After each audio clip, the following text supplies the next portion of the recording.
Bismillah ar-Rahman ar-Rahim. In the name of Allah, the Beneficent, the Most Merciful. I'd like to welcome you, dear viewers, to another in our series, In the Light of Islam. Assalamu alaikum wa rahmatullahi wa barakatuh. Allah's peace and blessing will be on each and every one of you. For dear viewers, we continue to look at your questions, and we invite you to email us at fld3@hotmail.com. You may send in any questions you have.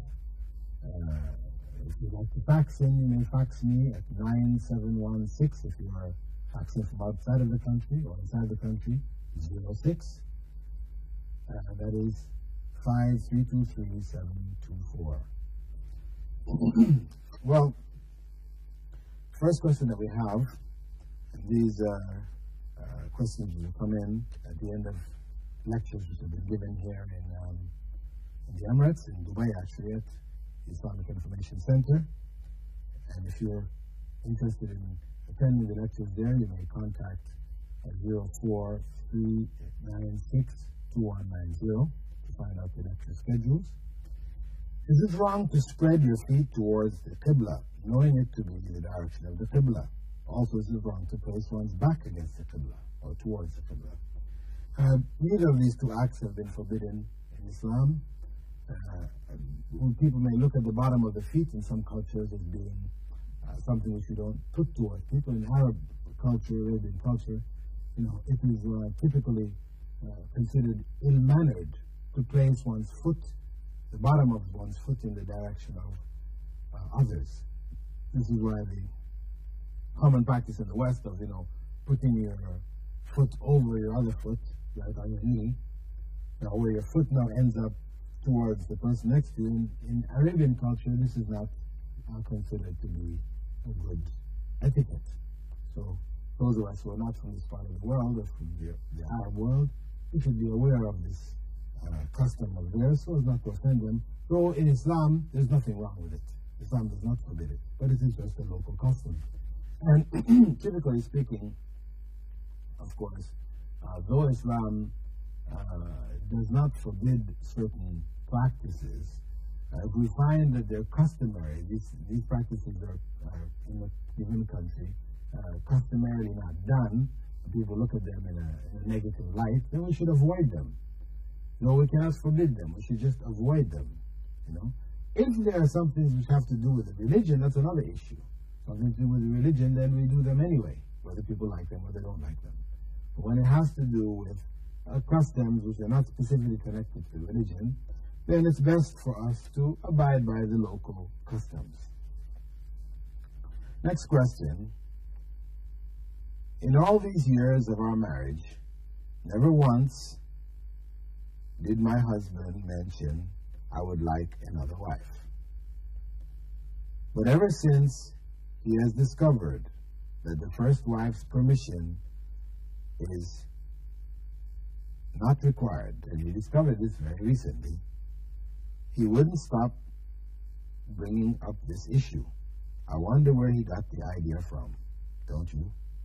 Well, I assume that the sister who's writing this in is blaming me for her husband bringing up the idea of taking another wife, because we have said on our programs, a number of our programs, that this is not a requirement.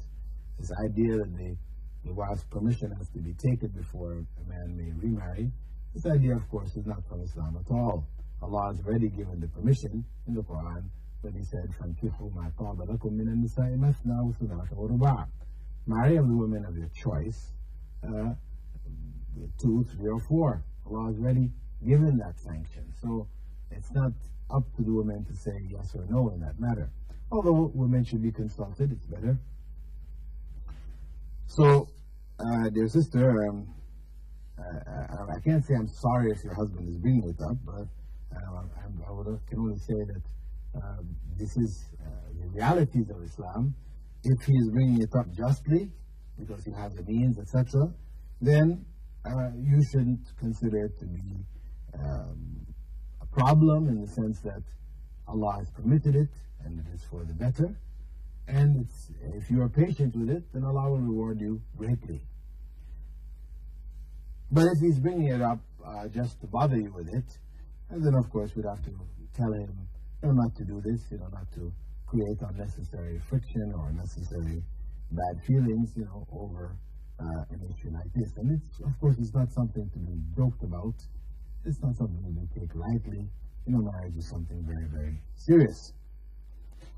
She goes on to say, can a woman put a condition on her contract that her husband must take care of her child from a previous marriage in case of her ex-husband's death, considering the fact that she is jobless? Please specify the Islamic ruling with regards to custody of the child. Well, the Islamic ruling, of course, a woman will get the custody of the child if the child is around 6 or 7 and chooses to be with her, then custody is normally given to her. If it's a young child, 1, 2, 3, 4, then it's given to her on the basis of just rearing the child. But this is as long as she doesn't remarry. Technically speaking, if she remarries, then the child is supposed to be given to her mother or her sister. And one may question this, why I do this?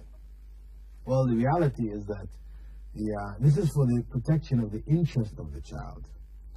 Because if the husband, her new husband, whenever he's married to this woman and she has with her a child from a previous marriage, that child reminds him of somebody else who had his wife before him.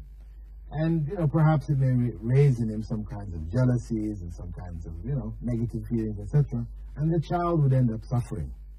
So in order to protect the interest of the child is given to the mother or the sister. I mean, this is if it's possible. The mother and sister, their hands are full. The mother already has 20 kids or whatever. The sister similarly. But of course, it's not feasible, not possible. And another relation, arrangement would have to be made. But if they're not able to do so, then the child should really then go on back to the husband, the ex-husband.